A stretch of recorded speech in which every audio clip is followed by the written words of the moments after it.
Hello everyone, welcome to JK Pathshala and good morning to all of you. आज क्या है कि मैं जो पढ़ाने वाला हूँ वो है 18 अगस्त का सेकंड शिफ्ट। ठीक है, अभी तक मैंने उससे पहले का सारा शिफ्ट करवा दिया है। दूसरा क्या है कि ये हमारा सीरीज चल रहा है एसएससी सीजीएल 2020 प्रीलिम्स के क्वेश्चंस का, जिसमें हम 25 क्वेश्चन आपको इस क्लास में कराते हैं मैथमेटिक्स का। ओके, तो ये सारा वीडियो जो भी हमने अभी तक क्लास लिया है उन सारे क्लास का जो वीडियोस है आपको यहाँ पे प्लेलिस्ट में मिल जाएगा, और उस प्लेलिस्ट का लिंक इसी क्लास के डिस्क्रिप्शन बॉक्स में मिल जाएगा। 100 जो मैथमेटिक्स है उसका भी जो है आपको प्लेलिस्ट इसी वीडियो के डिस्क्रिप्शन बॉक्स में मिल जाएगा। दूसरा क्या है कि बहुत लोग हैं जो आते हैं, एक शिकायत है कि आप लोग आते हो, पढ़ते तो हो, बट कोई सब्सक्राइब करके नहीं जाता, ना ही इसको ज़्यादा शेयर करता है। तो आप लोग से मतलब पूरा नम्र अनुरोध है कि आप लोग जरूर इसे सब्सक्राइब कर दिया कीजिए चैनल को। दूसरा क्या है कि इसे जरूर ज़्यादा से ज़्यादा शेयर कीजिए ताकि मैं जो हूँ और बहुत ज़्यादा बच्चों तक अपनी रीच बढ़ा सकूँ। ठीक है, तो चलिए हम आज का क्लास स्टार्ट करते हैं, जिसमें कि ये रहा आपका पहला क्वेश्चन। ओके, तो पहले क्वेश्चन में आप देख रहे होंगे कि क्या कह रहा है। देखिए, ये है आपका रेशियो का क्वेश्चन। बोल रहा है ए बी सी और डी के बीच जो है 6342 रुपए जो है बांटा गया है, और ये रहा ए, ये रहा बी, ये रहा सी और ये रहा डी, इस अनुपात में वितरित किया गया है। तो बोल रहा है बी और डी के हिस्से के बीच का अंतर ज्ञात करें। तो अब देखो, ये टोटल बताया गया कि इतने में बटा है, तो आप इसको सबको जोड़ो। 3 4 7 8 15 अच्छे 21, फिर से 4 3 7 8 15 अच्छे 21। इस 21 का वैल्यू क्या है, टोटल मैंने जोड़ने ये रेशियो के हिसाब से, बट क्वेश्चन में क्या दिया हुआ है 6 3 4 2। तो आप बताओ एक का वैल्यू कितना हो जाएगा। तो आप बोलोगे सर 21 दिया 63, 0 21 दूना 42। आपको बोला क्या है बी और डी के बीच का अंतर, तो बी और डी कौन है 4 और 6। 4 और 6 का अंतर कितना है बताओ 2 का, मतलब आपको 2 का वैल्यू चाहिए। तो एक का वैल्यू 302, तो 2 का वैल्यू 604। आंसर कौन सा हो जाएगा आपका ऑप्शन नंबर 2। क्लियर हो गया। चलिए अब देखते हैं अगले क्वेश्चन की तरफ। दूसरा इंफॉर्मेशन ये है कि आपका जो है रिजल्ट आ गया CHSL 2020 का प्रीलिम्स का। ठीक है, इसके आगे डिस्क्रिप्टिव होने वाला है, और डिस्क्रिप्टिव का जो मैंने है उसका जो एक वीडियो मैंने डाला है, जिसमें कि मैंने अपना डिस्क्रिप्टिव कॉपी को डिस्कस किया है कि उसमें मेरे जो मार्क्स हैं 70 हैं वो किस तरह से हैं और किन किन चीज़ों का ध्यान रखना चाहिए। तो मैंने अपना कॉपी शेयर किया, आप उसका वीडियो जो है वो भी आप मेरे चैनल पे आके देख सकते हैं। अब देखते हैं अगला। देखिए सेकंड क्वेश्चन में क्या कह रहा है कि 5 sin square theta minus 4 cos theta minus 4 बराबर 0। तो आप जानते हो कि 5 इंटू, आप इसको क्वाड्रेटिक में ले आओ। ठीक है, या cos थीटा है तो cos के ही क्वाड्रेटिक में हमको लाना है। तो sin स्क्वायर बराबर क्या होता है 1 minus cos square theta minus 4 cos theta minus 4 बराबर 0। यहां से हम क्या करेंगे, थीटा का एंगल लाएंगे और तब जाके यहां पुट करेंगे तो मेरा आंसर आएगा। ओके, तो ये हो जाएगा 5 minus 5 cos square theta minus 4 cos theta minus 4 बराबर 0। ठीक है, अब देखिए सब में माइनस से हम मल्टीप्लाई कर देते हैं, तो माइनस करेंगे तो यहाँ क्या आ जाएगा 5 cos square theta plus 4 cos theta, और 5 माइनस 4 कितना था 1, 1 में माइनस मल्टीप्लाई करेंगे तो माइनस 1 बराबर 0। यहाँ से आप देख लो 5 1 जा 5, तो आप इसको अब स्प्लिट कर लो, 5 cos square theta plus 5 cos theta minus cos theta minus 1 बराबर 0। तो यहाँ से 5 cos थीटा कॉमन ले लीजिए, तो बच जाएगा cos theta plus 1, minus 1 common लोगे तो cos थीटा प्लस 1 बराबर 0। ठीक है, सही किया है ना। हाँ ठीक है, अब देखो आपको क्या करना है कि यहां से अब इसको आप लिख लो 5 cos थीटा माइनस 1 और cos थीटा प्लस 1 बराबर 0। अब दोनों को 0 के बराबर कर लो, यहां से cos थीटा क्या हो जाएगा माइनस 1 और यहां से cos थीटा क्या हो जाएगा 1/5। अब बड़ी बात ये है, समझिएगा मेरी बात, बड़ी बात ये है कि आपका यहाँ प्लस में और ये माइनस में, और एंगल कितना बोला है थीटा कहाँ से कहाँ है 0 से 90 डिग्री बीच में। और आप जानते हो कि ये फर्स्ट क्वाड्रेंट में आता है, और इसमें जो cos थीटा होता है वो क्या होता है पॉजिटिव होता है। तो नेगेटिव वैल्यू तो कतई बर्दाश्त नहीं है क्या बर्दाश्त, मेरे से तो नहीं हो रहा है, आपसे भी ना होगा। ठीक है, तो ये cos थीटा का वैल्यू दिया हुआ है। ओके, आप इसमें एक ट्रायंगल ड्रॉ कर लो।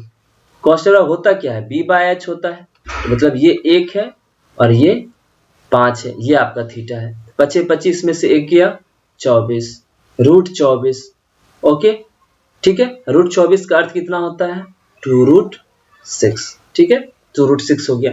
अब आपको बोला क्या, देखिए cot थीटा बोला, cot मतलब होता है बेस अपॉन परपेंडिकुलर, तो 1/2√6 हो गया, प्लस कॉसेक मतलब क्या था 1/sin, 1/sin, साइन बराबर क्या होता है हाइपोटेनस, सॉरी कॉसेक बराबर होता है हाइपोटेनस अपॉन परपेंडिकुलर। हाइपोटेनस कितना है भाई 5 बटे हाइपोटेनस कितनी है, सॉरी हाइपोटेनस अपॉन परपेंडिकुलर कितना है 6, 2√6। आप जोड़ दो 5 1 6 बटे 2√6, ठीक है। √6 से ये √6 कट जाएगा, √6 बार में, तो √6/2 इसका आंसर हो गया। आपका यहाँ आंसर कहाँ दिया हुआ है, ऑप्शन नंबर 2। आंसर कौन सा हो गया, दूसरा ऑप्शन। चलते हैं अब अगले क्वेश्चन की तरफ। अच्छा, ये देखिए बोल रहा है समलम चतुर्भुज, समझे, इसका अर्थ क्या होता है, रोम्बस या फिर ट्रेपेजियम, ये होता है ट्रेपेजियम आपका, ठीक है। तो पी क्यू और आर एस जो है समानांतर है तथा विकर्ण जो है पी आर और क्यू एस है। बिंदु ओ पर प्रतिच्छेदित हो रही है, मतलब इंटरसेक्ट हो रही है। तो पहले मैं ड्रॉ कर लेता हूं, ये देखिए, देखिए पी क्यू आपको दिया हुआ है और आपको दिया हुआ है एस आर, ठीक है। और इसमें क्या होता है कि आमने सामने जो पी क्यू और आर एस है वो दोनों आपस में क्या है, पैरेलल है। यहाँ बोला हुआ पी क्यू आर एस क्या है, पैरेलल है। आपको पी क्यू दे दिया है 4, ओके, और एस आर दे दिया है आपको 10, समझ गए। और बोल रहा है इसका जो विकर्ण है, मतलब यहाँ से इसको जोड़ दो और यहाँ से इसको जोड़ दो, ओके। ये दोनों कहाँ प्रतिच्छेदित हो रही हैं, ओ पे। आपको बोला है कि ट्रायंगल पीओक्यू, ट्रायंगल पीओक्यू बटे इसका जो एरिया है, अब बटे एरिया ट्रायंगल एसओआर, ठीक है। इसका आपको चाहिए क्या चीज, रेशियो, एरिया का क्या चाहिए, रेशियो। अब देखिए क्या होता है, ये जब ट्रायंगल क्या है, सॉरी ये साइड दोनों क्या है, पैरेलल हैं। मैं इसे दूसरे कलर से कर दूं, ये जब दोनों साइड पैरेलल है तो ये एंगल बराबर होगा और ये एंगल बराबर होगा, और ये तो ऑलरेडी है ही, ठीक है। तो कुल मिला के यहाँ से क्या हो गया कि ट्रायंगल पीओक्यू सिमिलर हो गया ट्रायंगल आरओएस के, दोनों सिमिलर हो गया। तो इसका जो बेस है, तो आप समझ रहे हो जब दो ट्रायंगल सिमिलर हो जाता है तो एरिया दोनों का रेशियो क्या हो जाता है, उसके साइड्स के स्क्वायर के रेशियो के बराबर में, मतलब कि ये हो जाएगा P Q by S R के स्क्वायर्स के बराबर। समझ गए बात, ठीक है। तो अब बताइए पी क्यू है कितना भाई, 4/10 का स्क्वायर, ठीक है। तो 2 और 5, 2 दूना 4/25, आंसर कौन सा हो जाएगा, ऑप्शन नंबर 3। समझ गए ना। चलिए अब देखते हैं अगला क्वेश्चन क्या बोलता है, ठीक है, ठीक है। अब देखते हैं ये क्वेश्चन।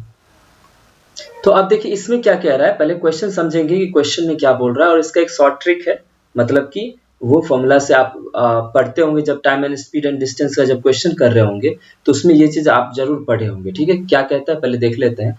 कह रहा है कि एक ही समय पर सुमन x से y की तरफ चलता है और रेखा जो है y से x की तरफ चला, ठीक है।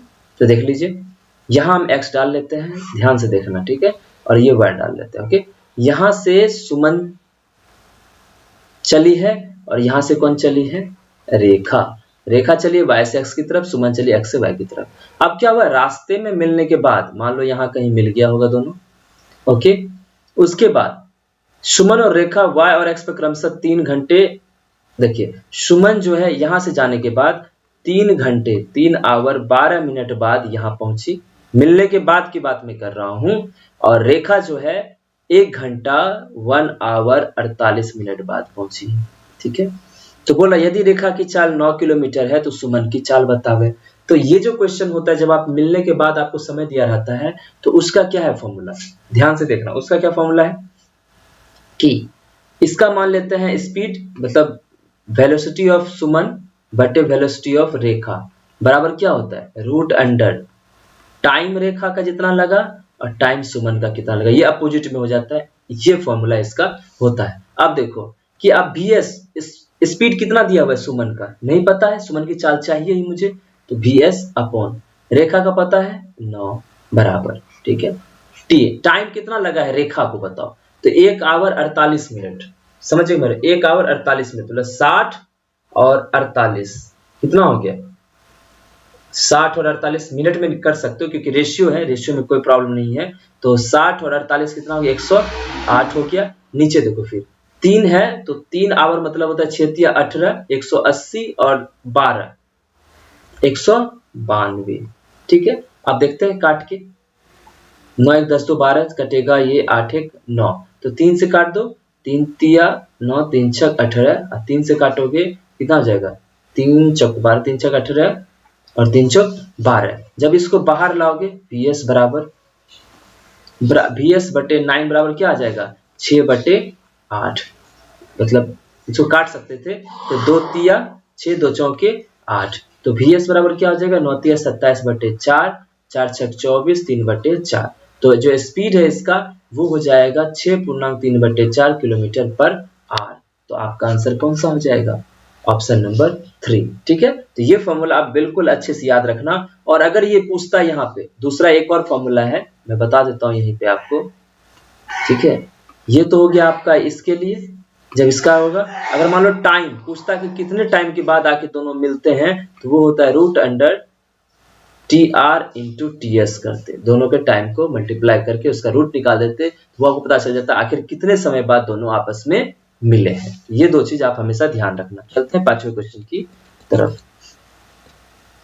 देखो अब ये रहा आपका टेबल वाला, तो आपको क्या बोल रहा है, देखिए कह रहा है फरवरी अप्रैल और मई में डीलर सी द्वारा बेची गई कारों की औसत संख्या।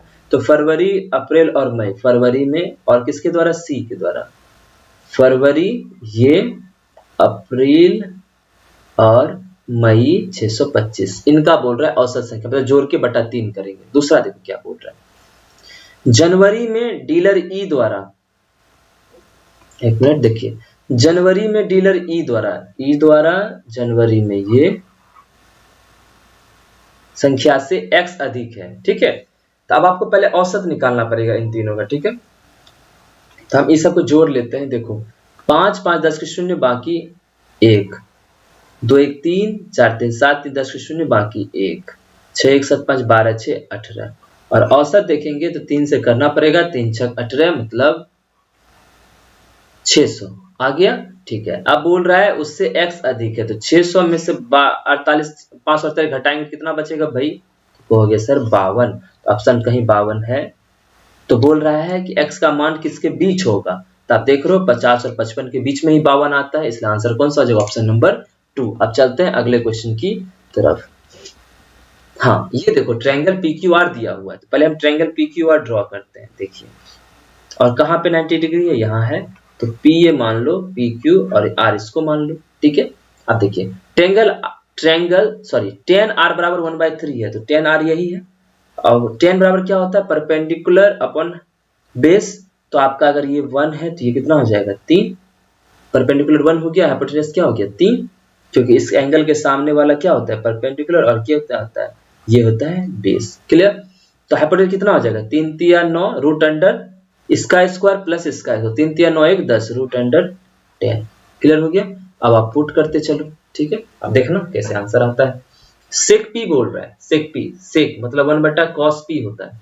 ठीक है, h/b, तो p के लिए बताइए, इस एंगल के लिए h कितना है रूट अंडर 10 बाय b, इस एंगल के लिए बेस कितना है 1, रूट अंडर 10/1, जस्ट पुट कर रहे हैं। ठीक है, देखना अच्छे से। ठीक है, पहले सबको पुट कर लेते हैं। cos r मतलब क्या था, बेस अपॉन हाइपोटेनस मतलब 3/√10 प्लस साइन p ये हो गया p, यहाँ के लिए साइन मतलब क्या होता है परपेंडिकुलर अपॉन हाइपोटेनस मतलब 3/10, यहाँ से भी वही हो गया। ठीक है, सही किया है ना, cos r मतलब बेस अपॉन हाइपोटेनस, यहाँ होता है साइन p मतलब परपेंडिकुलर। ठीक है, अब देखिए cosec r बोला है, cosec r मतलब क्या होता है, cosec साइन के लिए होता है, तो साइन मतलब h/p, तो r के लिए h/p क्या हो जाएगा, h हो जाएगा √10 अब बटा p क्या हो जाएगा 1, √10 बटा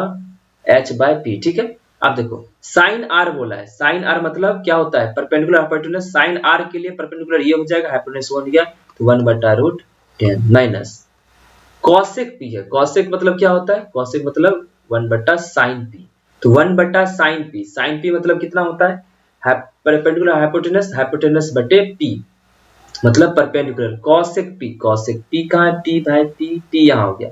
इसके लिए परपेंडिकुलर अपॉन हाइपोटेनस मतलब क्या हो जाएगा 3/√10 सही है ना। फिर से देख लेते हैं, कॉसेक पी बोला है मतलब 1/sin पी होता है ना, ठीक है। तो sin पी होता कितना है, sin के लिए 3/√10 होना चाहिए था, ठीक है 3/√10। तो आपको क्या हो जाएगा √10/3, एक बार फिर से देख लो, हाँ √10/3 हो जाएगा, यहाँ गलत हो गया क्योंकि इसका अपोजिट होना चाहिए, तो √10/3 अब हो गया ये आपका सही से, ठीक है। अब देखो अब इसको सॉल्व कर लेते हैं, बस पुट करना था, ये कट गया, ठीक है। देखो यहाँ 3 6/√10 क्लियर। देखो ये हो गया, नीचे देखो ये हो जाएगा 3 और नीचे क्या हो जाएगा, अगर मान लो 3√10 नीचे हो जाएगा, ऊपर हो जाएगा 3 - 10, ठीक है। तो √10 से तो √10 गया, ठीक है। अब क्या आ जाएगा 6 × 3/-7 सही है।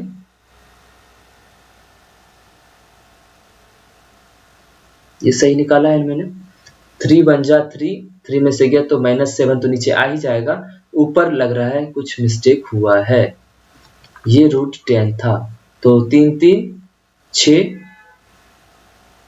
ठीक है। तो 6 तिया 18/-7 सही आया है, ठीक है। आंसर आपका कौन हो जाएगा, ऑप्शन नंबर 1 क्लियर हो गया। चलिए अब देखते हैं 7वें क्वेश्चन की तरफ, देखते हैं 7वें क्वेश्चन में क्या बोल रहा है। हाँ देखो क्या कह रहा है, कह रहा है ए किसी कार्य को 60 दिन में पूरा कर सकता है और बी ए से 25% अधिक कुशल है। अब देखो ऐसे लिख लेते हैं, ए और बी लिख लो यहाँ पे, क्लियर। ए किसी काम को 60 दिन में कर सकता है, ठीक है, लेकिन आपको क्या बोला, आपको बोला कि बी जो है ए से 25% अधिक कुशल है। तो मतलब क्या हो गया, ए अगर 4 है तो ये कितना हो जाएगा 5, 4 का 25% कितना होता है 1, तो 1 अधिक है तो 4 1 5 हो गया, क्लियर। अब देखो 6 चौके 24, 240 काम रख लो, क्लियर। तो 5 से करोगे कितना बार में कटेगा, 5 चौके 20, 5 अट्ठे 40, जरूरत पड़ेगी तो देखेंगे, नहीं तो आगे देखते हैं, ठीक है। कह रहा है वे एक साथ 15 दिन तक कार्य करते हैं, ये लोग 15 दिन तक काम कर रहे हैं, ओके। अकेले सी शेष कार्य को 14 दिन में पूरा कर लेता है, ध्यान से देखना शेष कार्य को। अब बताओ कि 15 दिन में टोटल कितना काम होगा, तो चूंकि कौन कौन मिलकर कर रहा है, ए और बी मिलके, तो 5 4 9, एफिशिएंसी से मल्टीप्लाई करना पड़ेगा, टोटल पता चल जाएगा 9 90 और 9 135 काम हो गया। तो भाई बचा कितना, सही है 90 9 135 हो गया, ठीक है। अब देखो बचा कितना, तो अगर घटाएंगे तो बचेगा 105, मतलब 105 काम बाकी रह गया। इसको अगर समझना है तो ऐसे कर सकते हैं कि a + b किया है 9 दिन 15 दिन तक, बचा हुआ काम c ने किया है, ठीक है। तो बचा हुआ काम कितना 105। तो बताइए एफिशिएंसी बराबर क्या होता है, एफिशिएंसी बराबर होता है वर्क अपॉन टाइम। तो वर्क 105 हो गया, एफिशिएंसी 14 हो गया, 7 दूना 14, 7 का 7 7 35। तो एफिशिएंसी कितना हो गया सी का, अगर सी का देखना होगा एफिशिएंसी तो वो हो जाएगा 15/2, क्योंकि यहाँ लिखते हैं हम एफिशिएंसी, ये होता है टाइम और ये होता है वर्क। इतना क्लियर हुआ आप लोगों को, ठीक है। देखो अब सही किया कि नहीं किया, देखो 7 दूना 14, 7 का 7 भेजे, ठीक है। तो अब देखते हैं आगे, अब क्या कह रहा है कि एक साथ बी और सी मूल्य कार्य के 5/8 भाग को कितने दिनों में पूरा करेंगे। अब देखो टाइम बराबर क्या होता है, टाइम बराबर क्या होता है वर्क अपॉन एफिशिएंसी। तो वर्क कितना भाग को कह रहा है 5/8, तो 5/8 इंटू 240, कोई प्रॉब्लम नहीं, बटे किसको किसको बोल रहा है, बी और सी को, बी और सी। तो 5 ये हो गया और 15/2 ये हो गया, इसकी एफिशिएंसी को जोड़ के लिखना पड़ेगा। तो बताओ दोनों जोड़ी कितना हो जाएगा, 5 × 10 10 20 5 25/2, यही हो जाएगा। अब काट दो, 5 से कटा 5 बार में, ठीक है, 5 से कटेगा ये 5 चौक 20 5 अट्ठे 40, 8 छक 48 और ये 1/2 है तो मल्टीप्लाई ऊपर हो जाएगा, तो 6 × 2 हो जाएगा, 6 दूना 12 दिन, तो 12 डेज इसका आंसर हो गया ऑप्शन नंबर 3। क्लियर हुआ ना। पहले हम क्या कि ए और बी से हम पूरा काम कर लिए, कैलकुलेट कर लिए, उसके बाद क्या कि सी का एफिशिएंसी निकाल लिए।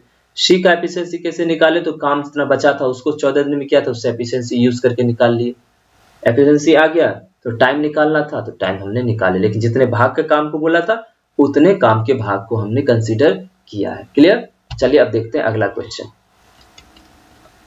ये देखो आ गया, ये आप पहले ऑफ का काम करेंगे, मतलब 6/4 इंटू 3 हो जाएगा। ठीक है, पहले गुना करके फिर भाग लगाएंगे। माइनस 4/6 है तो मल्टीप्लाई में है तो कोई दिक्कत नहीं, 4/6 इंटू 13 में से 10 गया 3, माइनस ये आपका भागा पहले होगा तो 2 इंटू 15/6 इंटू 6। क्लियर? आप सबको देख लो, तो 4×12 होता है तो 1/2 हो जाएगा। ठीक है, 3 दूनी 6, 2 दूनी 4, -2, 6 गया, 15×2 30। क्लियर हो गया? ठीक है, तो -30 2 32 प्लस 1/2। जब इसको घटाएंगे तो यही बचेगा -31/2। आंसर कौन सा हो गया? Option number A. चलते हैं अगले क्वेश्चन की तरफ। ये बहुत ही बेहतरीन क्वेश्चन है। ठीक है, ये अलग टाइप का ही, पूरे शिफ्ट में से अभी एकदम डिफरेंट आया है, इससे पहले इस तरह का क्वेश्चन आया भी नहीं है। ठीक है, आप देखो क्या कह रहा है आपको, ये कि बोल रहा है आपको कि ब्याज वार्षिक रूप में संयोजित होने पर इतना रुपए की राशि x% वार्षिक चक्रवृद्धि ब्याज, मतलब क्या बोल रहा है? CI। ठीक है, मतलब बोल रहा है संयोजित होने पे ये आपका है प्रिंसिपल, ये ध्यान रखना कि दर से 3 वर्ष में इतना हो जाता है, ये है आपका अमाउंट। क्लियर? तो उसी राशि पर उस अवधि में x+2% वार्षिक दर पर साधारण ब्याज ज्ञात करें। क्लियर? अब देखो, अब ये है कि आपको पहले मैं क्वेश्चन समझा दूंगा।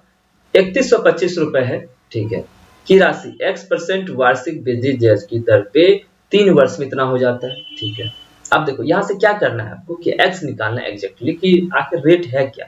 तो अगर रेट निकालना होता है तो आप इक्वेशन में कैसे लगाते?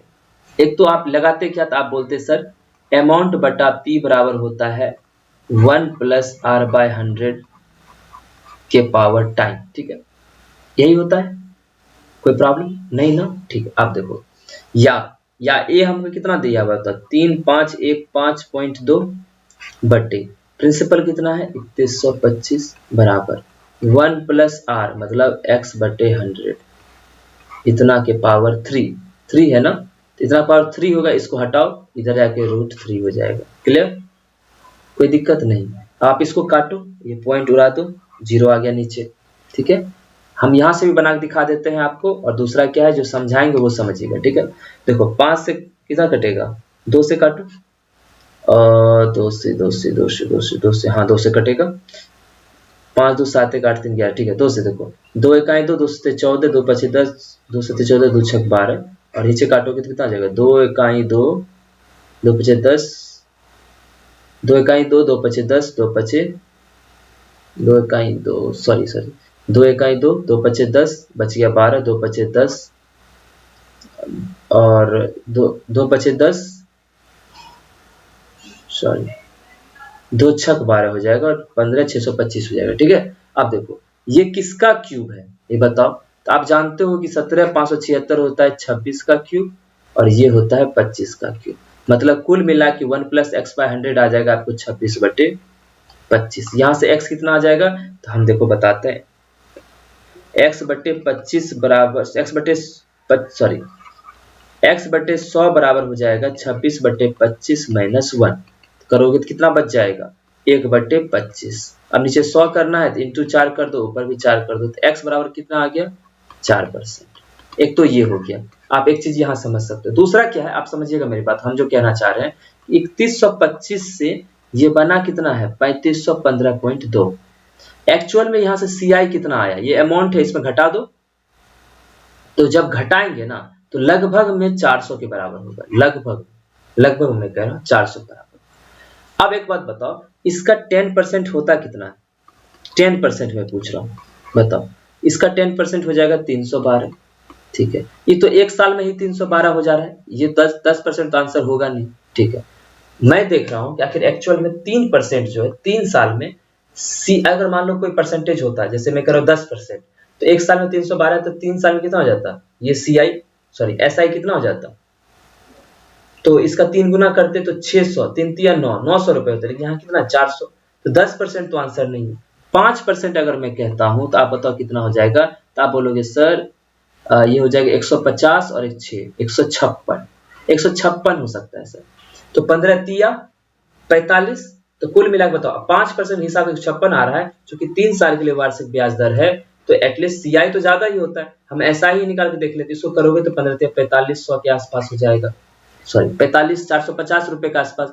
फिर भी ये सीआई से कम है, तो ऐसा हो नहीं सकता है। तो 5% से लेस कौन होता है? 4%।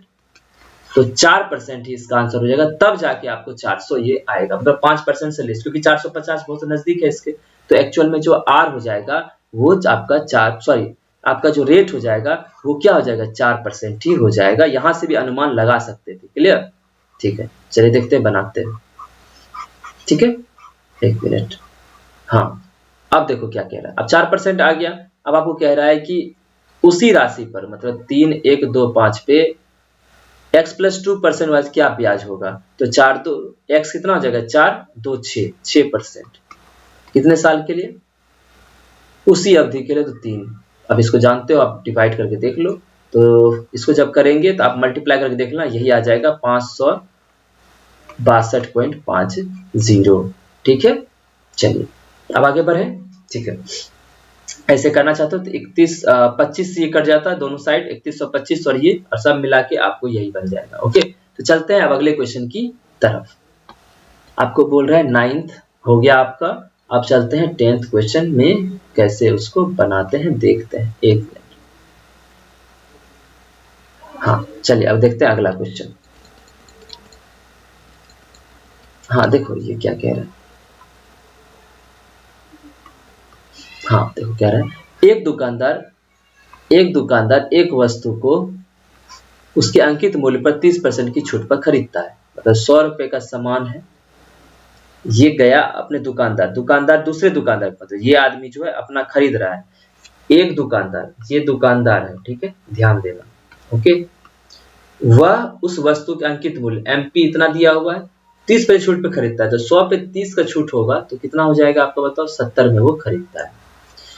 और वस्तु के अंकित मूल्य पर 5% छूट देने के बाद वस्तु को बेच देता है। अब समझिएगा, लेकिन बेचा कितने में? तो अंकित मूल्य 100 था, खरीदा 70 में। जैसे हम गए दूसरे दुकान में, ठीक है, हम गए दूसरे दुकान में, उसका अंकित मूल्य 100 था, उसने मुझे 30% के लेस पे दे दिया, तो 100 का सामान हम 70 में खरीद लिया। लेकिन अब मैंने क्या किया, चूंकि अंकित मूल्य तो वही था, अंकित मूल्य के 5% छूट देने के बाद उसको हम बेच दिए। मतलब 100 रुपए का सामान को हमने कितना में बेचा? 95 में, क्योंकि 5% छूट दिया है। तो अब बोला यदि वह 65 का लाभ कमाता है। कितने का लाभ कमाता है? 65 का। तो वस्तु का अंकित मूल्य ज्ञात करें। तो 65 का लाभ कमा रहा है, लेकिन अब बताओ कि हम कितने का लाभ कमा रहे हैं? तो कहोगे सर कैसे? तो 70 रुपए में हम खरीदे थे, 95 में बेचे, तो कितने का लाभ कमा रहे हैं? तो बोलोगे सर 25, लेकिन एग्जैक्ट कितना दिया हुआ है? 65। तो मतलब हो गया सर 25 का अर्थ है 65। ठीक है, लेकिन अब बताओ अंकित मूल्य पूछ रहा है, तो 25 का अर्थ अगर 65 है तो अंकित मूल्य था कितना? 100। तो हमको 100 निकालना है, तो इसको 4 से मल्टीप्लाई कर दो दोनों साइड, तो 100 का आ जाएगा। तो 100 का क्या हो जाएगा वैल्यू? 65 चौक 260। तो आंसर क्या हो जाएगा? 260 रुपीज। क्लियर हो गया? अब चलते हैं अगले क्वेश्चन की तरफ। ठीक है, अब देखिए यहाँ पे क्या कह रहा है, x cube plus y cube plus z cube, इसका फॉर्मूला क्या होता है पता है? ठीक है, देखो x cube plus y cube plus z cube, जो लगातार फॉर्मूला यूज ही होता है, -3xyz बराबर x plus y plus z. Clear? अंदर में देखो क्या होता है, चूंकि हमको x plus y plus z पता है और ये पता है, तो इसलिए हम उसी को फॉर्मूला में हम रखेंगे। मतलब होता है x plus y plus z का होल स्क्वायर। देखिएगा -3 के अंदर होता है x y plus y z plus z x, और ये हो गया। क्लियर? अब देखिए आपको इसका मान पता करना है, ठीक है, तो ये तो जस्ट उतर जाएगा -3 इंटू एक्स वाई जेड का वैल्यू कितना है? -4, तो -4 कर लीजिए बराबर, ये कितना x प्लस 1 हो गया, और यहाँ ये x प्लस वाई प्लस क्या है? 1 है, तो 1 का स्क्वायर -3, और ये बराबर कितना है? -4, तो यहाँ भी -4 कर दो। क्लियर? ठीक, देखो तो ये हो जाएगा x cube plus y cube plus z cube, minus minus plus चरतिया 12, एक अंदर में 1 माइनस माइनस प्लस चरतिया 12। क्लियर? तो देखो यहाँ पे 12 प्लस 12, यहाँ पे प्लस 12, ठीक है, तो ये दोनों कट जाएगा, बचेगा सिर्फ क्या? 1 इंटू 1। तो x cube plus y cube plus Z³ बराबर क्या बच गया 1। आंसर क्या हो जाएगा आपका ऑप्शन नंबर सेकेंड। क्लियर। चलते हैं अब अगले क्वेश्चन की तरफ। तो ये इक्वेशन आप याद रखना, ठीक है, ये फॉर्मूला, ठीक है। अब देखिए क्या कह रहा है, कह रहा है ए की आय बी की आय से 20% कम है और सी की आय ए प्लस बी की आय के योगफल का 70% है। तो हम देखते हैं करके, ए यहाँ रख लेते हैं, बी यहाँ रख लेते हैं और सी यहाँ रख लेते हैं। क्लियर। अब बोल रहा है ए की आय बी की आय से 20% कम है, तो बी अगर 100 है तो ए कितना हो गया 80, यही कहने का मतलब है, ठीक है। और सी की आय जो है ए और बी की आय के योगफल का 70% है, तो दोनों मिलकर 70% कर दो, तो 180 हो गया, 180 का 70%। क्लियर, यही है। 0 0 चल जाएगा, 70 70 56 126। तो कुल मिला के सी कितना है 126, ठीक। कुल मिला के सी कितना है 126। क्लियर हो गया। आप देखो आगे ध्यान देना।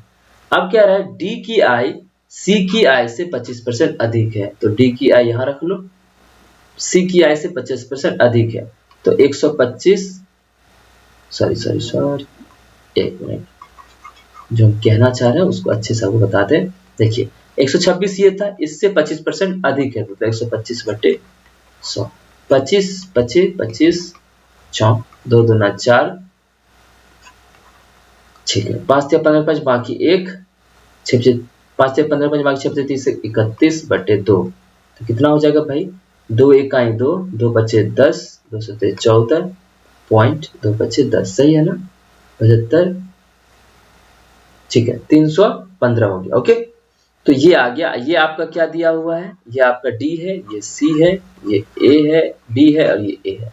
आपको बोल रहा है यदि बी और डी की आय के बीच का अंतर 23,000 है तो ए की आय बतावे। तो बी और डी के बीच का आय का अंतर मतलब 100 और इसके बीच का अंतर, सही है ना, बी और डी अंतर कितने का है 57.5 का, ठीक है। तो बोल रहा है 57.5 का वैल्यू अगर 23,000 है, तो आपको पूछ रहा है ए की आय बतावे, मतलब 80 का वैल्यू बताएं। तो 80 का वैल्यू कितना हो जाएगा बताइए, तो ये हो जाएगा 23,000 बटे 57.5 इंटू 80, ये ऊपर जाएगा, ये हो गया, ठीक है। आप बताइए कि कटेगा क्या, 23 दूना, देखो यहाँ 23 दूना 46, 23 दूना 46 और 23 25 बार में कट गया, ठीक है। 25 बार में कटा है तो 25 से ये 2 जीरो कटेगा 4 बार में, 25 चौक 100 होता है, तो 8 चौक 32,000 हो जाएगा। आंसर है 32,000। तो आपका ऑप्शन नंबर कौन सा हो गया 4। क्लियर, ठीक है। अब चलते हैं अगले क्वेश्चन की तरफ जो है 12 से 13, ठीक है। एक मिनट,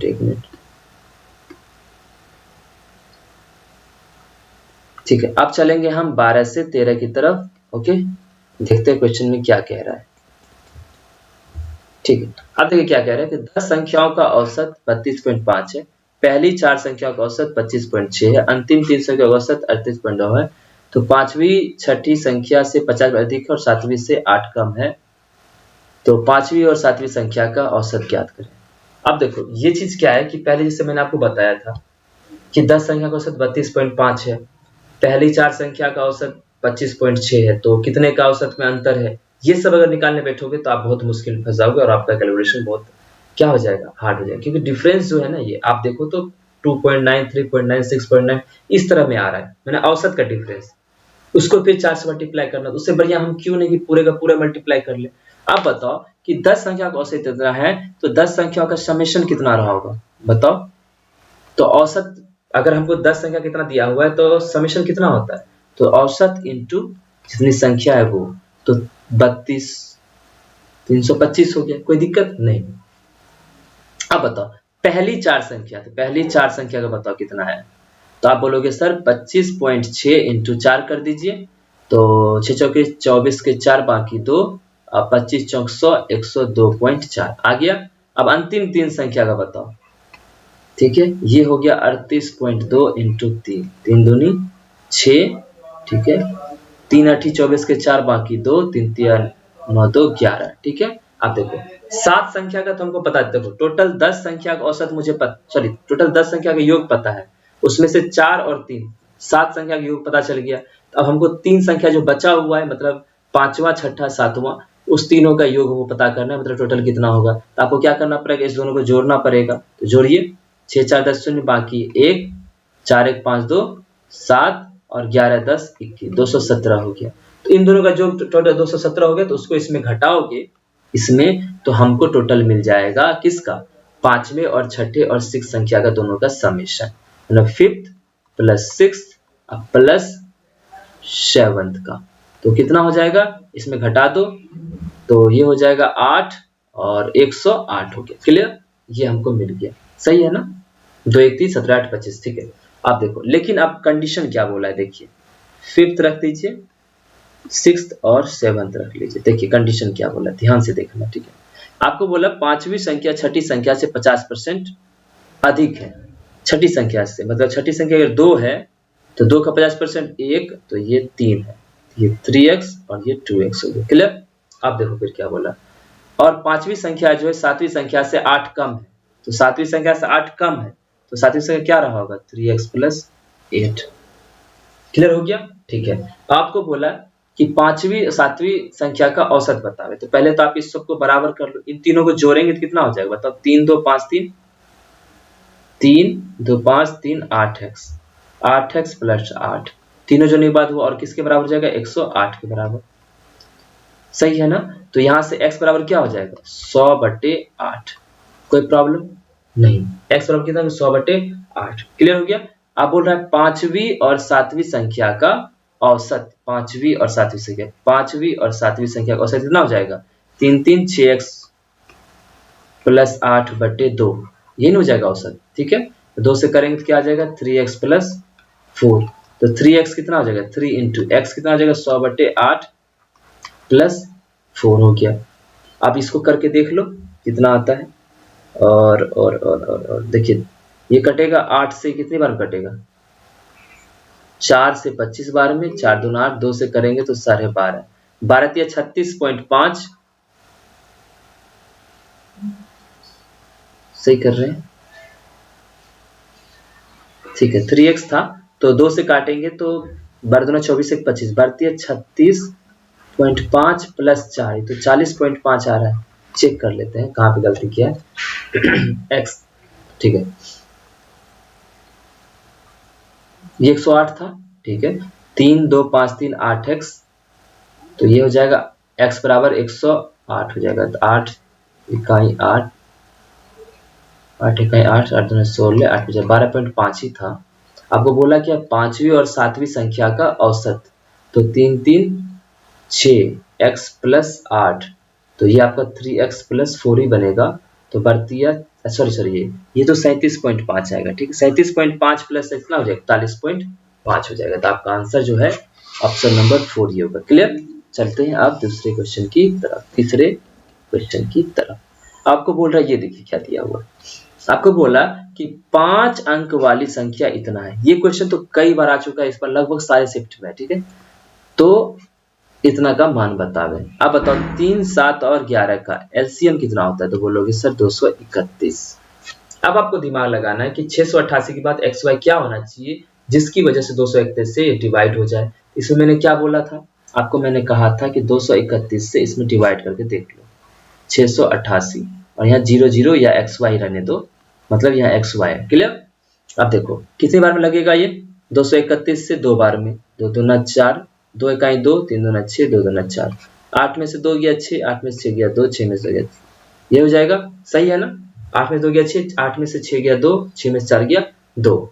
अब आपको दिमाग लगाना है कि ये कितनी बार में ये लगेगा। आप देखो मेरी बात समझना, ठीक है। अगर इसको 100 से मल्टीप्लाई कर दो, मैं दोनों जीरो उतार देता हूँ, देखो ध्यान से।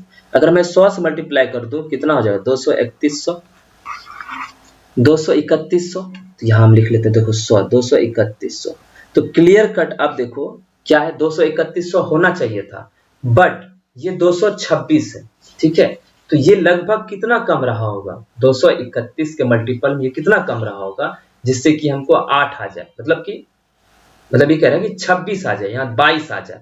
तो लगभग 231 है, 231 अगर इसमें से घटाएंगे तो कितना हो जाएगा बताओ, अगर 231 घटाएंगे तो लगभग कितना कम है, ये देखो डिफरेंस में देख लेता हूँ। डिफरेंस आपका है 500 का। कितना है? 500 का।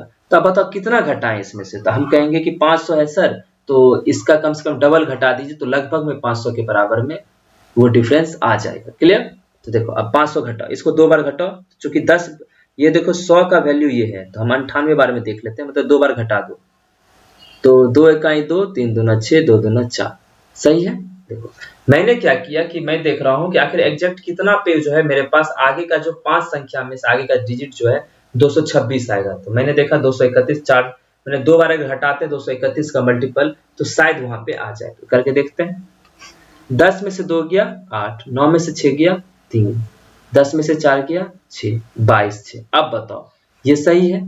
ठीक है। तो यहाँ क्या होना चाहिए था जिसकी वजह से ये लग जाता, तो हम कहेंगे 38, मतलब xy कितना होना चाहिए था? 38। अगर यहाँ 2 2 6 38 होता तो बताओ आप इसके बाद 98 बार में इसको लगा देते और ये डिविजिबल हो जाता। तो x 3 हो गया, तो 5 इंटू 3, और y कितना हो गया? 8 हो गया, तो 3 इंटू 8, 5 तिया 15 प्लस 8 तिया 24, तो हो जाएगा आंसर 39। आपका कौन सा जगह? Option number 3। क्लियर हुआ? चलिए अब देखते हैं अगला क्वेश्चन क्या कह रहा है। देखो यहाँ पे बोल दिया आपको कि tan थीटा बराबर √5 है, √5, तो tan थीटा बराबर √5 बाई 1, और दोनों जोड़ेंगे। अब देखो यहाँ से क्या आ जाएगा?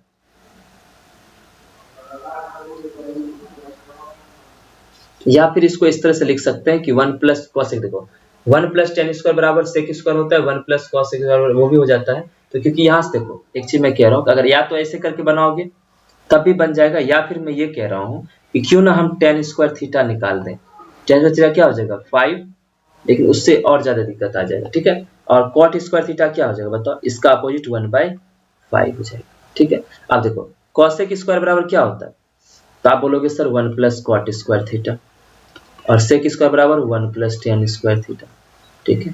बाई कॉसेक स्क्वायर बराबर 1 प्लस कॉट स्क्वायर थीटा, अब minus 1 minus tan square theta, यही हो जाएगा। अब देखो ऊपर क्या हो जाएगा? 1 1 2 प्लस कॉट स्क्वायर कितना? 1/5 प्लस tan स्क्वायर 5 हो जाएगा। ठीक है? नीचे क्या हो जाएगा? 1 1 चला जाएगा, cot square minus tan square, cot square कितना है? 1/5 माइनस 5 हो जाएगा। ठीक है?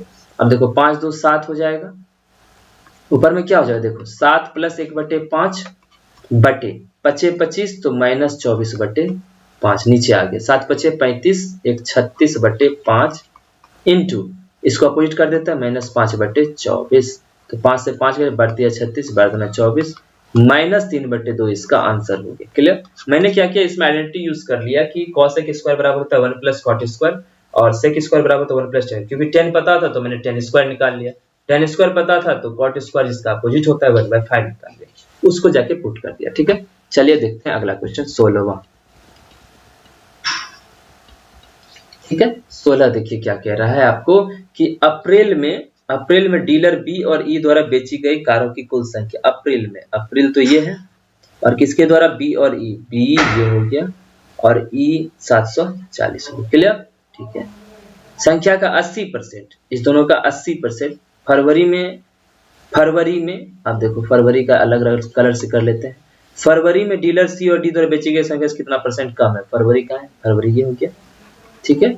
में सी और डी, सी ये हो गया और डी ये हो गया। क्लियर? इससे कितना परसेंट कम है? ठीक है? तो पहले तो इसका हमको 80% निकालना पड़ेगा दोनों जोड़ के, तो 0 8 4 12 के 2 बाकी 1, 7 1 8 5 1320 का 80%, तो ये हो गया। तो 0 0 0 कट जाएगा, 8 से काट दो, तो 8 2 16 के 6 बाकी 1, 8 2 16 6 बाकी 1, 8 24 से 25 5 बाकी 2, 8 का 8 2 10, 1056 हो गया।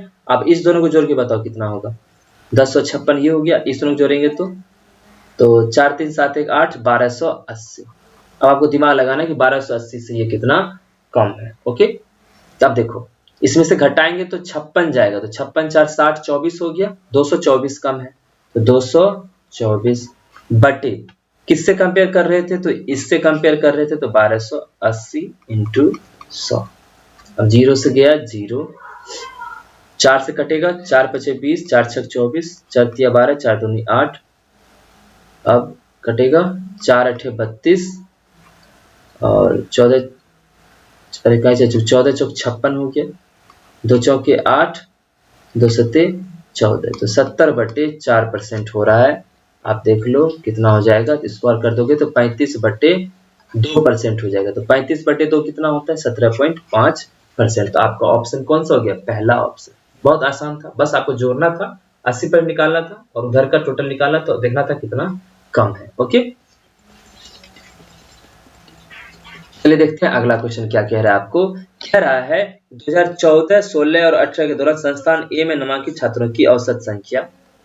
ठीक है, तो 2014, 16 और 18 ए में, ए कौन सा कलर है? ये कौन सा कलर है भाई? ये है आपका ब्लू। ठीक है, तो 14 में बोल रहा है तो 14 का 160 हो जाएगा।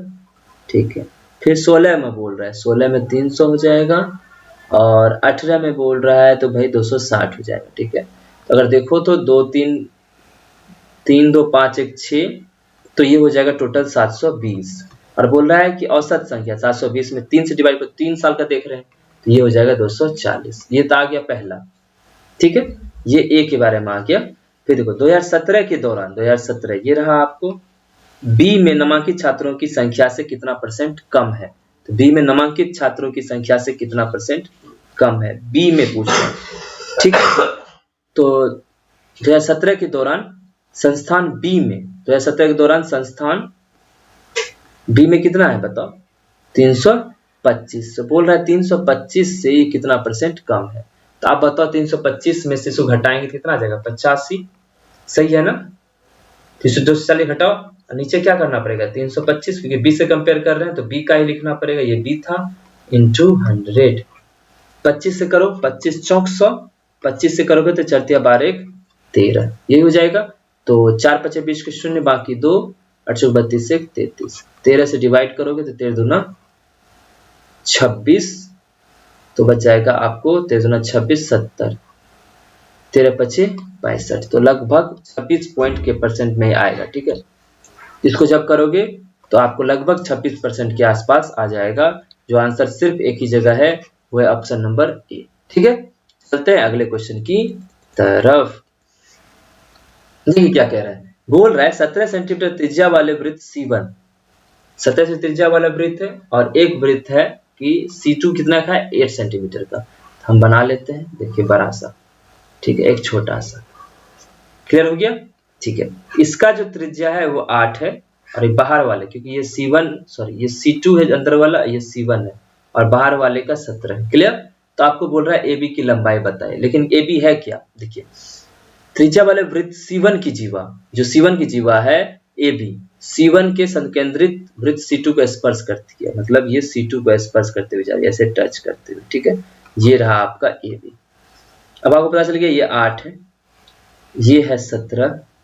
ठीक है, तो जब ये 8 है तो ये परपेंडिकुलर हो जाएगा, जब ये 8 है ये 17 है तो ये कितना हो जाएगा? 15, और ये बराबर बांटता है तो 15 और 15 कितना हो जाएगा? 30। ऑप्शन नंबर कौन सा होगा? Option number 4। अब चलते हैं अगले क्वेश्चन की तरफ, ये देखते हैं इसको कैसे हम बनाते हैं। ओके, अब देखते हैं कि इस क्वेश्चन में आपको ये क्या बोल रहा है। ये बोल रहा है किसी वस्तु को इतना में बेचकर एक व्यापारी को वस्तु के क्रय मूल्य के अंकों के बराबर, देखिए क्रय मूल्य के अंकों के बराबर प्रतिशत में लाभ होता है। मतलब क्या कहना है इसका कि सीपी और प्रॉफिट, ध्यान देना, अंकों के बराबर प्रतिशत में, मतलब प्रॉफिट %। मतलब अगर सीपी x है तो प्रॉफिट % भी क्या है? x है। मतलब कि उसको कहना है कि जितना सीपी का वैल्यू था अंकों का, उतने का ही % में उसको क्या हो रहा है? प्रॉफिट हो रहा है। कितना में बेचकर? 131.25 में। फिर क्या कह रहा है कि 40% लाभ प्राप्त करने के लिए उसे वस्तु को किस मूल्य पे बेचना चाहिए? बोला 40% लाभ करने के लिए तब, लेकिन हमको पहले सीपी तो पता चल जाए। तो देखो आप जानते हो कि अगर सीपी x है तो आप बताओ एसपी क्या हो जाएगा? अगर मुझे प्रॉफिट x% का, तब बोलोगे सर सीपी, आपको एसपी हो जाएगा 100 प्लस x/100, यही हो जाएगा। ठीक है, बराबर बराबर क्या है? 131.25, तो यही 131.25 के बराबर हो जाएगा। अब यहाँ से कैसे भी करके हमको x का वैल्यू निकालना पड़ेगा। ठीक है, देखो कैसे निकालता है। इसको अगर कर दिए तो नीचे 100 हो जाएगा। तो अब बताओ, ध्यान से देखना, इसको 100 से 100 चला गया, ठीक है। कुल मिला के मेरा क्या आ गया कि x इंटू 100 प्लस x बराबर 131.25। अब कुल मिला के क्या ये कहना है, 131.25 का हमको फैक्टराइजेशन करना है।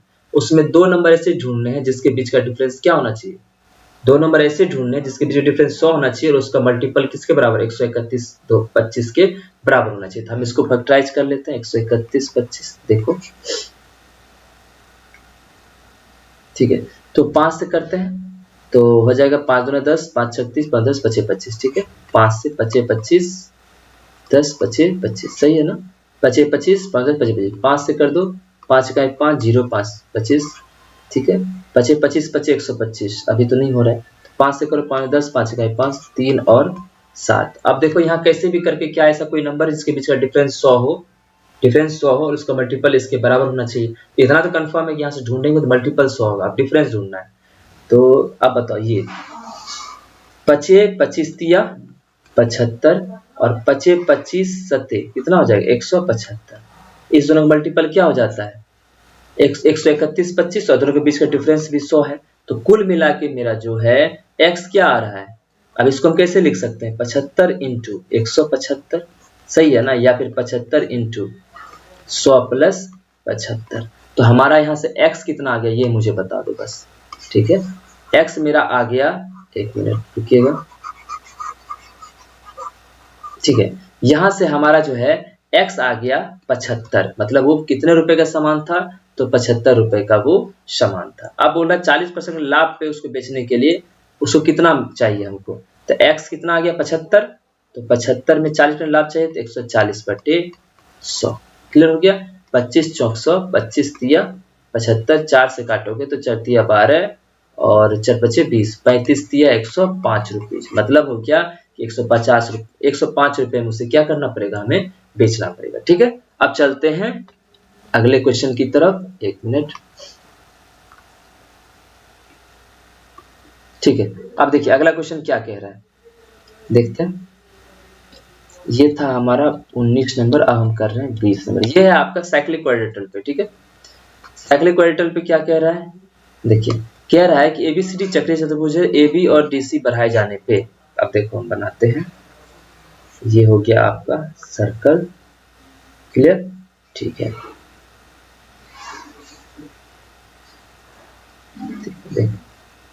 ये बना दिए, तो A B C D, A B C और डी, ठीक है।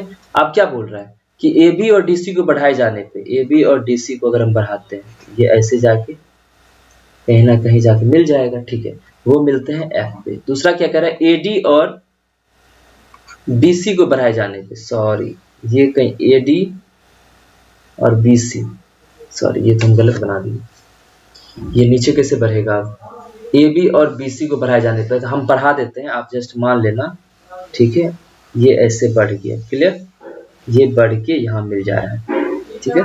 तो ये जाके मिल रहा है आपको ई पे, क्लियर, ई पे मिल जा रहा है। आप देखिए क्या क्या दिया है, आपको बोला है कि बी ए डी बराबर 68 डिग्री, किसके बराबर, B A D, B A D कहाँ है भाई, बी ए डी, ये 68 डिग्री, क्लियर हो गया, ठीक है।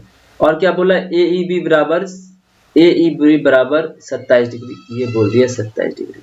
आपको पूछा है क्या, बी एफ सी, ये पूछती है, क्लियर हो गया। आपको ये क्वेश्चन अच्छे से सॉल्व करना है, देखो कैसे। अब बताओ, मुझे अच्छे से बताना कि अगर ये 68 डिग्री है, 68 डिग्री है, तो ये कितना हो जाएगा। तो आप जानते हो किसी भी साइक्लिक क्वाड्रेटल में आमने सामने का 180 होता है। अब ये मान लो जो भी होगा, ठीक है, तो ये प्लस ये दोनों 180 होगा, तो कुल मिला के अगर जब सॉल्व करोगे तो 68 ही हो गया, 68 2 70 और 10 80, 112 ये हो जाएगा, और चूंकि ये एक लाइन है तो फिर यहाँ 68 हो जाएगा, ये क्लियर हो गया, ठीक है। अब देखो अच्छे से, अगर ये 27 डिग्री है, आप मुझे बताओ अगर ये 27 डिग्री है तो ये कितना हो जाएगा, 27 डिग्री है तो ये देखो ये भी 68 हो जाएगा, क्लियर, ठीक है। तो 8 7 कितना हो गया, 15 5 बाकी 1, देखो ये दोनों चूंकि ये कटिंग है, कटिंग पॉइंट है, तो अल्टरनेट सॉरी वर्टिकल एपिड बराबर होते हैं, तो ये 68 तो ये भी 68 होगा। 8 7 15 5 बाकी 1 6 1 7 2 9 95 हो गया, ठीक है। अब पूरे ट्रायंगल में कितना होता है 180, तो 95 ये हो गया, तो आप बताओ यहाँ कितना हो जाएगा, ये हो जाएगा 85 डिग्री। सही है, 95, 5, 100 और 80। ठीक है, ये 85 हो गया, तो ये कितना हो जाएगा बताओ। ये अगर 85 है तो ये कितना हो जाएगा, ये हो जाएगा आपको 85, तो ये हो जाएगा 95। क्लियर, तो ये 95 तो ये 85, क्योंकि आमने सामने का जो कोण होता है ये दोनों कोण 180 होना चाहिए। ये 85 तो ये कितना, ये हो जाएगा 95। क्लियर, तो देखो 8, 5, 3, 3 बाकी 1, 9, 1, 10, 6, 16, तो ये दोनों मिला के 163 हो गया, और पूरे एक ट्रायंगल में 180 होता है, तो 180 में से इसको घटाओ कितना बच जाएगा, 17 डिग्री, तो ये क्या हो जाएगा 17 डिग्री। क्लियर हुआ, तो मैं फिर से रिपीट करता हूँ, ये 68 था, तो ये दोनों मिलके 180 होना चाहिए था आमने सामने, तो 112, तो ये 68 हो गया। क्लियर, क्योंकि एक लाइन पे भी होना चाहिए। अब ये 27 था, ये 68, तो ये 68 दोनों मिला के देख ले, तो ये तीसरा 85 हो जाएगा, ये 85 तो ये 95, 180 होना चाहिए, 95 तो ये 85, ये 85 तो ये 95, सबको मिला के देख ले, तो ये कितना आ गया, 17 डिग्री आ गया। तो ये आपका हो गया आंसर। देखो यहाँ क्या बोल रहा है कि विस्तार में अचर पद मतलब कांस्टेंट टर्म क्या होगा। अब देखो ये कांस्टेंट टर्म होगा कब, देखो a cube a minus b का होल क्यूब क्या होता है, a cube minus b cube. यहाँ जो कोई बड़ा टर्म है नहीं, आप इस क्यूब करके देख लो, तो 5x स्क्वायर का whole cube a cube minus b cube होने क्या होता है, a cube minus b cube. ठीक है, तो माइनस बी क्यूब यही हो जाएगा, माइनस 3ab मतलब माइनस 3ab, ab क्या हो जाएगा 5x square into 1/x into a minus b होता है, यही होता है। ठीक है, तो अब बाहर में देखो कट के क्या हो जाएगा, अब इधर तो ये तो रहा नहीं कांस्टेंट टर्म, हटा ही दो। अब यहाँ पे सॉल्व करके देख लो, x से x गया तो 5 दिया माइनस 15x। अब देखो माइनस 15x जो बाहर आया है, इससे ये भी मल्टीप्लाई होगा, ये भी मल्टीप्लाई, तो किससे काटने के बाद ये x कट जाएगा, तो आप बोल रहे हो सर ये वाले से। ठीक है, तो हम कर देते हैं माइनस 15x इंटू 1/x, लेकिन माइनस में x से x गया माइनस माइनस प्लस 15, तो आंसर कितना हो गया आपका प्लस 15। माइनस 15 नहीं, ये नहीं कि माइनस माइनस प्लस होगा, इसलिए आपको यहाँ प्लस 15 आना चाहिए। ठीक है, चलते हैं अगले क्वेश्चन की तरफ। 22 नंबर, यह आपका रहा क्या चीज, ये रहा आपका टेबल। आप देख लो यहाँ से स्टैटिस्टिक कैसे आप निकालोगे। तो आपको बोल रहा है स्वाद फ्लेवर में ए जो है ब्लू से दिखाया जा रहा है, बी आपको ऑरेंज से, और सी जो है फ्लेवर सी फ्लेवर वाला आपको दिखाया जा रहा है स्लेटी कलर से। ठीक है, तो आपको क्या बोल रहा है 2012 में स्वाद फ्लेवर ए का उत्पादन, 2012 में स्वाद फ्लेवर ए का 2012, और ए कितना है 50, तो 50 ए का उत्पादन, सभी वर्षों में स्वाद बी के औसत उत्पादन, सभी वर्षों में स्वाद बी के औसत, स्वाद बी कितना है ऑरेंज कलर का, उसका औसत उत्पादन देखना है, इतना ए से कितना परसेंट कम है, कितना परसेंट कम है ये देखना है। ठीक है, तो अब आपको क्या करना पड़ेगा, सभी वर्षों में बी को जोड़ना पड़ेगा। बी है क्या आपका ये वाला है, तो 70, ये हो गया 70, 40, 110, सही है ना, 110 और 50 160, 160 और 40 200, 200 और 65 265 बटे, चूंकि 1 2 3 4 5 में है तो 5 में देखे तो 25 25, ठीक है 25 25, 5 दिया 15, 25 25 और 5 दिया 15, सही है ना। ठीक है, तो ये 50 53 से कितना कम है, कितना परसेंटेज कम है, तो देख लो 3, लेकिन नीचे क्या करना पड़ेगा 53 इंटू 100, तो 300 बटे 53, लगभग 6 से नीचे आएगा, तो ये हो जाएगा, क्योंकि देखो 53 50 छक 300 होता है, तो 6 के लगभग नीचे, तो आपका ऑप्शन नंबर 3 हो गया 5.66। ओके, अब चलते हैं अगले क्वेश्चन की तरफ। हाँ देखो ये बड़ा बेहतरीन क्वेश्चन है, इसको कैसे करेंगे वो देखना। कह रहा है ट्रायंगल एबीसी समबाहु त्रिभुज, समबाहु मतलब क्या होता है इक्विलैटरल, मतलब जिसका तीनों भुजा समान होता है। हम पहले एक ड्रॉ कर लेते हैं,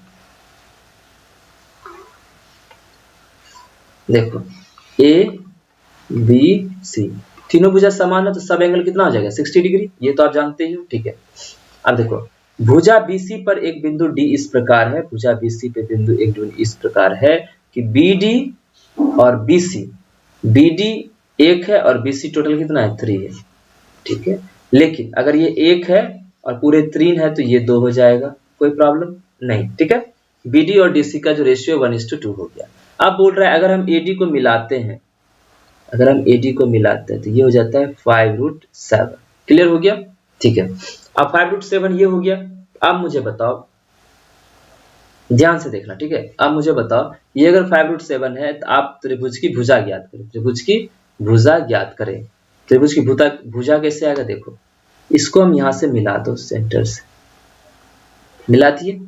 ये कितना डिग्री है ये बताइए, 60 डिग्री। कितना है ये, 60 डिग्री हो गया। क्लियर, ठीक है। अब देखना ध्यान से, कुछ चीजें ध्यान से देखना, ठीक है। ये पूरा कितना है, 3 है।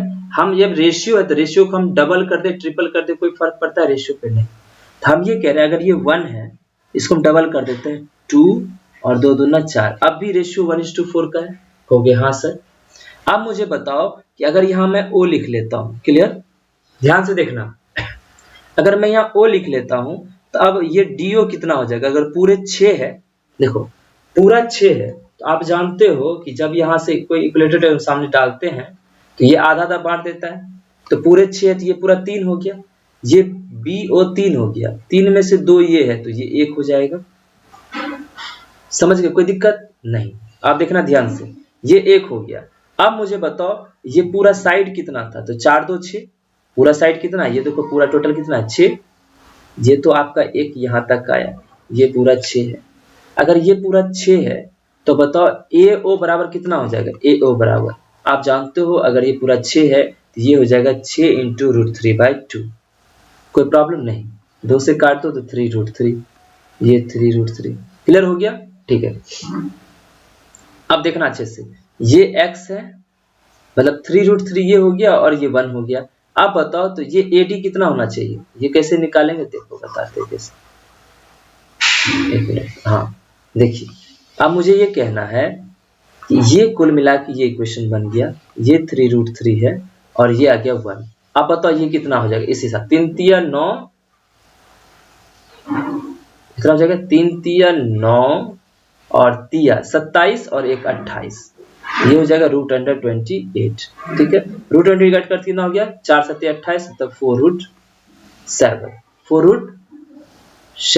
4√7 का वैल्यू कितना दिया हुआ है, 5√7। देखो 4√7 का वैल्यू कितना दिया हुआ, 5√7। देखो यहाँ पे हमारा कितना आया था, हमारा आया 4√7, लेकिन इसका वैल्यू कितना 5√7। तो 4√7 वैल्यू इतना, तो 4 का वैल्यू कितना हो जाएगा 5, तो 1 का वैल्यू 5/4, तो टोटल कितना निकालना है, 4 2 6 का, 2 दूना 4, 2 तिया 6, 5 तिया 15/2, ये 15/2 आ गया आपका। 1 मिनट में फिर से देख लूं कहाँ मैंने गलती किया है। ठीक है, ये मैंने मान लिया था 4 2 6, तो 2 था, ये 1 हो गया, और ये होता है 6 का कॉस्ट, इसे होता है साइन, हुआ होता है साइन 60 मतलब √3/2, तो 2 तिया 6, 3 तिया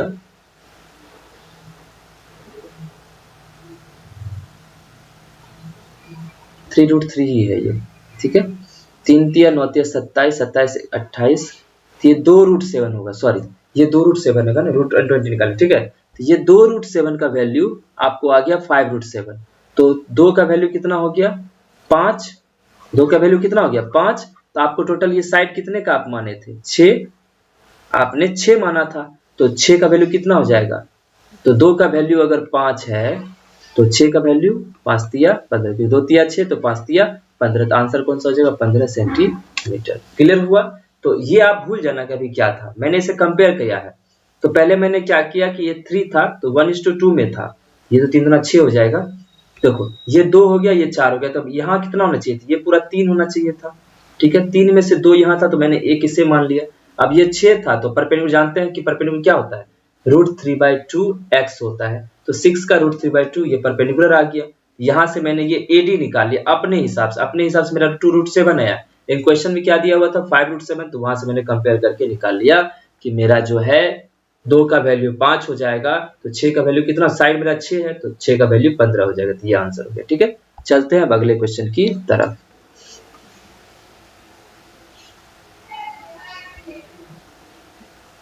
ठीक है, देखिए अब अगला क्वेश्चन देखते हैं, ये भी बहुत ही आसान है। हाँ देखिए क्या कह रहा है कि 65 रुपए प्रति मीटर स्क्वायर की दर से किसी आयताकार कमरे में की फर्श पर टाइल्स लगाने की लागत इतना रुपये है, कमरे की लंबाई और चौड़ाई का अनुपात ये है। ठीक है, अब देखिए कमरे की लंबाई और चौड़ाई, तो ये 7x है और ये 5x है, तो एरिया क्या हो जाएगा बताइए। एरिया 7 पचे 35 एक्स स्क्वायर हो जाएगा, ठीक है।